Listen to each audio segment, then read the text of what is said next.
Hello student, ये कक्षा 12 का फिजिक्स पार्ट 2 का क्लास चलने जा रहा है। इस क्लास में हम लोग ये पढ़ेंगे कि किसी भी लेंस की जो फोकस दूरी होती है ये उसके अपवर्तनांक पर किस प्रकार से निर्भर करती है। इसका मतलब है कि अगर किसी लेंस को द्रव में किसी दूसरे द्रव में डुबो दिया जाता है तो जब द्रव में डुबो देते हैं तो उसकी फोकस दूरी में क्या परिवर्तन होता है, यानी कैसे बदलाव होता है, इसके बारे में यहाँ पर हम चर्चा करेंगे इस क्लास में। ठीक है, तो सबसे पहले हम लोग देखते हैं, हम लोगों ने पढ़ा है लेंस की फोकस दूरी का सूत्र 1/f इक्वल टू होता है n-1 और ब्रैकेट में 1/r1 माइनस 1/r2। ये लेंस की फोकस दूरी का हम लोगों ने सूत्र पढ़ा था। अब देखिए किताब में तो कई सारी एक्स्ट्रा चीजें दी गई हैं, मैं थोड़ा सा ट्रिक के रूप में आपको बताऊं। पहली बात कि जब इस n के बारे में और f के बारे में अगर हम तुलना करें, ठीक, देखिए मैं जो अभी बताने जा रहा हूँ ये ट्रिक है, ऐसा नहीं कह सकते एकदम परफेक्ट ये है, मतलब ट्रिक के लिए याद करने में आपको हेल्प करेगा, लेकिन अगर फिजिक्स के हिसाब से देखा जाए तो थोड़ा सा उसमें गलती होगा, लेकिन हम याद करने के लिए क्यों सिखा रहे हैं 1/f प्रोपोर्शनल टू n कह सकते हैं। यानी अगर n का मान, ये मतलब अपवर्तनांक, अगर अपवर्तनांक बढ़ेगा तो f क्या होगा, घटेगा। यानी अगर लेंस को किसी ऐसे माध्यम में रख रहे हैं जिसका अपवर्तनांक क्या है, ज्यादा है, मान लीजिए जिसका अपवर्तनांक क्या है, ज्यादा है, तो उसकी फोकस दूरी क्या हो जाएगी, घट जाएगी। और अगर इसकी फोकस दूरी घट जाएगी, एक बात और यहाँ पर याद रखना होता है कि ऐसे कंडीशन में उत्तल लेंस अवतल की तरह व्यवहार करने लगता है, अवतल लेंस उत्तल लेंस की तरह व्यवहार करने लगता है। तो पॉइंट वाइज हम दिखा देंगे। दूसरे पॉइंट की बात करते हैं, अगर n का मान कम है, इसी सूत्र सोचिए, अगर n का मान कम हो जाता है, यानी जिस द्रव में उसे डुबोया जाता है उसका अपवर्तनांक कम है, तो उसकी फोकस दूरी क्या हो जाएगी, उसकी फोकस दूरी बढ़ जाएगी। ठीक है, और वो लेंस वैसे ही व्यवहार करेगा जैसे वो पहले से था। एक कंडीशन और आती है कि अगर इस n का मान, मतलब अपवर्तनांक, जिस द्रव में उसे हम डुबो रहे हैं उसका अपवर्तनांक लेंस के अपवर्तनांक के बराबर हो, तब क्या होगा, तो अगर बराबर होगा तो उस कंडीशन में क्या होता है, वो लेंस जो होगा उसकी फोकस दूरी अनंत हो जाएगी। उसकी फोकस दूरी कितनी हो जाएगी, अनंत हो जाएगी, और वो समतल प्लेट की तरह व्यवहार करेगा। ठीक, तो जल्दी से मैं पॉइंट लिखा दे रहा हूं, आप पॉइंट लिखिए। पहले हेडिंग डाल दीजिए, आप लोग हेडिंग डालिए, लेंस की फोकस दूरी की अपवर्तनांक पर निर्भरता। लेंस की फोकस दूरी की अपवर्तनांक पर निर्भरता। इसके बाद आप ये सूत्र लिखिए जो लिखा गया है, इसका जो कंक्लूजन है, निष्कर्ष है, मैं वही नोट करा रहा हूं आपको। ठीक है, तो पहला पॉइंट लिखिए, यदि लेंस को किसी ऐसे द्रव में डुबा दिया जाए, यदि लेंस को किसी ऐसे द्रव में डुबा दिया जाए जिसका अपवर्तनांक लेंस के अपवर्तनांक से कम हो, लेंस के अपवर्तनांक से कम हो, तो लेंस की फोकस दूरी बढ़ जाएगी। इस वाले सूत्र पे आपको दिख रहा होगा, लेंस की फोकस दूरी बढ़ जाएगी, परंतु उसकी प्रकृति वही रहेगी।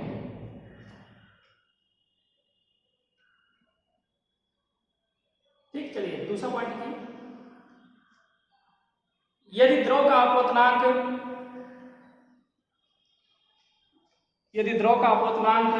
लेंस के अपवर्तनांक से अधिक है, लेंस के अपवर्तनांक से अधिक है, तो लेंस की फोकस दूरी घट जाएगी तथा लेंस की प्रकृति भी बदल जाएगी। लेंस की प्रकृति भी बदल जाएगी, अर्थात उत्तल लेंस अवतल लेंस की तरह व्यवहार करेगा तथा अवतल लेंस उत्तल लेंस की तरह व्यवहार करेगा। मतलब दोनों एक दूसरे के क्या हो जाएंगे, उल्टा हो जाएंगे।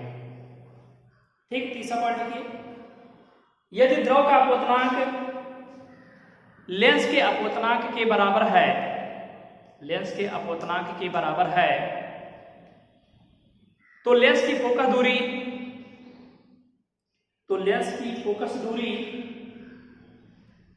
अनंत हो जाएगी और वह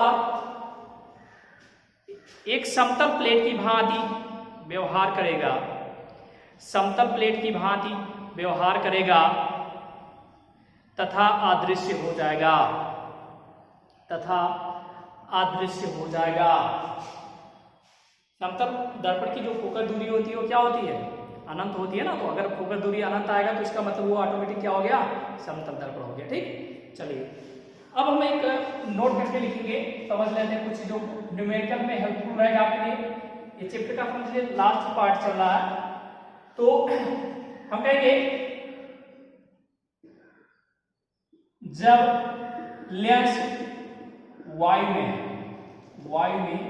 है तब सूत्र क्या होगा? 1/f ए मतलब एयर, यहां पर ए एन जी लिखेंगे और -1, क्योंकि जब वायु में है तो प्रकाश किरण कहां से कहां जा रहा है? वायु से कांच में जा रहा है, नहीं ग्लास में जा रहा है। 1/r1 - 1/r2, समीकरण नंबर 1। ठीक, अब हम बात करते हैं जब लेंस द्रव में है, तो 1/f लिख देते हैं, लिक्विड। यहां पर क्या लिखना पड़ेगा? LNG लिखना पड़ेगा, हमको ध्यान रखिएगा। LNG का मतलब, क्योंकि अब जब द्रव में रखे हैं तो प्रकाश किरण द्रव से कांच में जा रहा है ना, द्रव से कांच में जा रहा है, तो LNG लिखना पड़ेगा हमें। और 1/r1 - 1/r2, क्योंकि जब उस लेंस को किसी दूसरे माध्यम में रखेंगे तो उसकी वक्रता त्रिज्या नहीं बदलेगी, वक्रता त्रिज्या तो वही रहेगी। इस समीकरण को मान लेते हैं। समीकरण 1 को समीकरण 2 से हम भाग कर देते हैं। जब समीकरण 1 को समीकरण 2 से भाग करेंगे तो चलिए मैं भाग करके लिख दे रहा हूं, 1/fa और 1/fl, दिख रहा है यहां तक? ठीक है, इक्वल टू, इधर की बात करें तो ANG -1 बटे LNG -1, और ये देखिए दोनों बराबर है कि नहीं? अगर भाग करेंगे तो सोचिए इसके बटे में लिखा था, पूरा कट जाएगा। अब ये जो सबसे नीचे है ये सबसे ऊपर पहुंच जाएगा, दिख रहा होगा, FL बटे FA, सबसे नीचे वाला क्या होगा? सबसे ऊपर पहुंच जाएगा, और इक्वल टू कितना हो जाएगा? ANG -1 बटे LNG -1। ये हमारा एक सूत्र बन गया। कई बार क्वेश्चन एग्जाम में, बोर्ड परीक्षा में आते हैं, जब लेंस हमारा रहेगा किसी एक माध्यम में रखा गया है या वायु में रखा गया था, इसका मतलब कर दिया जाएगा वो लेंस वायु में ना रख करके किसी दूसरे माध्यम में रख दिया गया, और जब दूसरे माध्यम में रख दिया गया तब उसकी फोकस दूरी बताइए। ठीक, वही यहाँ पर सूत्र लगाया गया है। यहाँ पर F1 F2 के रूप में भी सोच सकते हैं, लेकिन हमने वायु और लिक्विड लिया, द्रव और वायु लिया है, उस आधार पर हमने लिखा है। मान लीजिए क्वेश्चन की हम बात कर लेते हैं। चलिए इस पर आ रहे थे, क्वेश्चन हम करा देते हैं तुरंत। क्वेश्चन लिखे जल्दी से आप लोग। क्वेश्चन है, एक उत्तल लेंस की वक्रता त्रिज्याएं, एक उत्तल लेंस की वक्रता त्रिज्याएं, तो नोट डाउन कर चुके होंगे आप लोग, नहीं किए होंगे तो इसके साथ लिख लीजिए।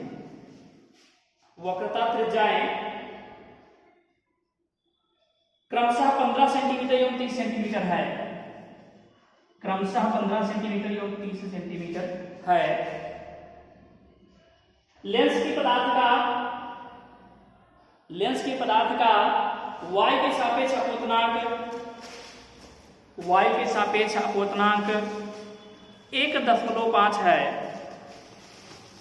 1.5 है। यदि इस लेंस को वायु के सापेक्ष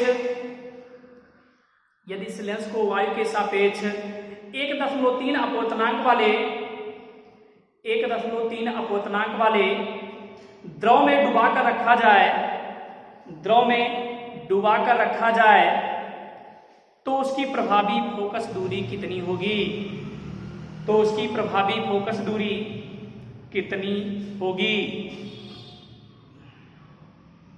चलिए देखिए कैसे सॉल्व करते हैं। ये क्वेश्चन कह रहे हैं एक उत्तल लेंस उसकी वक्रता त्रिज्या 15 और 30 है, यानी R1 बराबर 15 सेंटीमीटर और R2 बराबर क्या लिख सकते हैं? 30 सेंटीमीटर। लेकिन इसे माइनस में लेना चाहिए, क्योंकि एक प्लस में होगा एक माइनस में है होगा, उत्तल लेंस है। ठीक है, चलिए अगर आप नहीं जानते तो कमेंट कर दीजिएगा, हम बता देंगे फिर से। ठीक, अपोतनांक y के सापेक्ष कांच का अपोतनांक यानी ANG का मान दिया हुआ है 1.5 और ANL यानी y के सापेक्ष उस द्रव का अपोतनांक कितना दिया गया है? 1.3। और आप हमसे पूछ रहा अब प्रभावी फोकस दूरी बताइए, यानी जब द्रव में रख दिया गया तो उसकी फोकस दूरी बताइए, यानी FL पूछ रहा है। ठीक, तो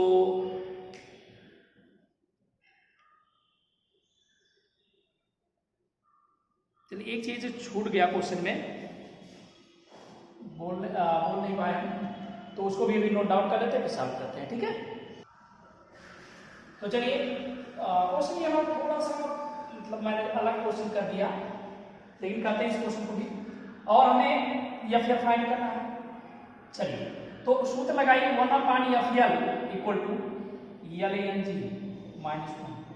जो भी सूत्र ने पढ़ा था सेम उसी पर आधारित नहीं है, थोड़ा सा क्वेश्चन गलत हो गया समझ लीजिए, हमने पहले ही उसको पढ़ा देना चाहिए था। 1/R1 -1/R2। ठीक, ये LANG हमने लिखा क्योंकि अब हमारा प्रकाश के कहां से कहां पर जा रहा है, द्रव से हमारा कांच में जा रहा है। LANG के स्थान पर ANG बटे, यहाँ पर हम लोग क्या लिख सकते हैं, ANL। सूत्र हमने बताया था कैसे लिखने के लिए, कि जो बाद में इसको में लिखिए और जो पहले उसको हर में लिखिए, और दोनों पर यहाँ पर इक्वल कोई भी चीज लगा लीजिए। 1/10, 10 नहीं 15 है, और -1/-30। आगे कैलकुलेट करते हैं, ANG का वैल्यू कितना 1.5 और AN का मान 1.3 -1, और ये कितना हो जाएगा 1/15 और प्लस 1/30। ठीक है, चलिए और आगे सॉल्व करते हैं। ये हो जाएगा 1/FL इक्वल टू, ये हो जाएगा 15/13। हम देख रहे हैं अंश के अंश में भी दशमलव बाद 1 अंक है और हर में भी दशमलव बाद 1 अंक है, तो दशमलव छोड़ सकते हैं, तो हमने दशमलव छोड़ दिया -1। और ये कितना हो जाएगा, एलसीएम इसका हो जाएगा 30 और 2 धन 1। हमने यहाँ पर एलसीएम लिया, मैं थोड़ा तुरंत समझ गए होंगे। बाकी स्टूडेंट के लिए जो हमने तरीका होता है तो दोनों का गुणा करके लिखिए, बिल्कुल वही चीज तब भी आएगा, हम दूसरी प्रकार से कर देंगे। 1/FL इक्वल टू कितना हो जाएगा, अब ये हो जाएगा 2/13 और गुणे 3/30। कैसे हमने लिखा, एलसीएम लेंगे तो 13 यहाँ पर पहुंचाएगा, 15 में से 13 गया कितना 2 बचेगा, हर बटे में 13। ठीक, 2 से कैंसिल करें तो यहाँ पर हो जाएगा 15। 1/FL इक्वल टू कितना 3/3 से भी कैंसिल करते हैं, 3 × 5 = 15 होता है ना, और 13 × 5 = 65, यहाँ पर 1 बचा, तो FL इक्वल टू कितना 65 सेंटीमीटर। ये हमारा आंसर हो गया। ठीक है, चलिए अब एक क्वेश्चन और नोट कर लेते हैं हम लोग, लेकिन अब जो अभी न्यूमेरिकल जो एक आर्टिकल सॉल्व किए थे उस पर आधारित करते हैं न्यूमेरिकल। क्वेश्चन लिखिए, कांच ब्रैकेट में n बराबर 1.5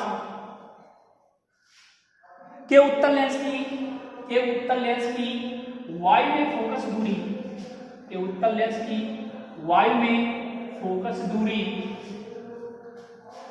20 सेंटीमीटर है।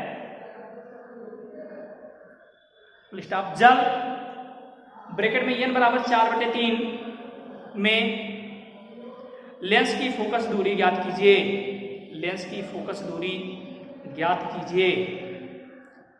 चलिए बहुत ही अच्छा क्वेश्चन है, देखिए ANG दिया हुआ है तो ANG हम पहले लिख लेते हैं 1.5। ठीक, ALL लिखा हुआ है क्योंकि द्रव का अपवर्तनांक यानी जल का अपवर्तनांक ALL नाम करके W भी लिख सकते हैं, वाटर 4/3 दिया, यानी इसे हल करेंगे तो 1.33 समथिंग बनेगा। ठीक, तो 1.33 हमने लिख लिया। अब वायु में फोकस दूरी यानी FA बराबर कितना 20 सेंटीमीटर और FW पूछना है। क्वेश्चन के अनुसार जो जो दिया था हमने नोट कर लिया। ठीक, अब हम इसे सॉल्व करने के लिए क्या कर सकते हैं, इसके आगे जो सूत्र है उस सूत्र को लगाते हैं। हम लोगों ने अभी एक सूत्र पढ़ा था FL यानी FW बटे FA, L के स्थान पर हम W लिखेंगे, इक्वल टू कितना ANG -1 बटे ALL -1। ऐसे कुछ आया था सूत्र हमारा, मिला लीजिए सूत्र ऐसे ही कि है कि या कुछ, सॉरी यहाँ पर LNG रहेगा ना, LNG। ठीक, अब यहाँ पर सबका मान रख दीजिए, FW में नहीं पता है, FA का मान 20 इक्वल टू ANG का मान कितना 1.5 -1, LNG हमको पता ही नहीं कि बता क्या LNG का देखा जाए तो कहीं भी LNG क्वेश्चन में नहीं दिया था, ANW इन्होंने दिया हुआ था।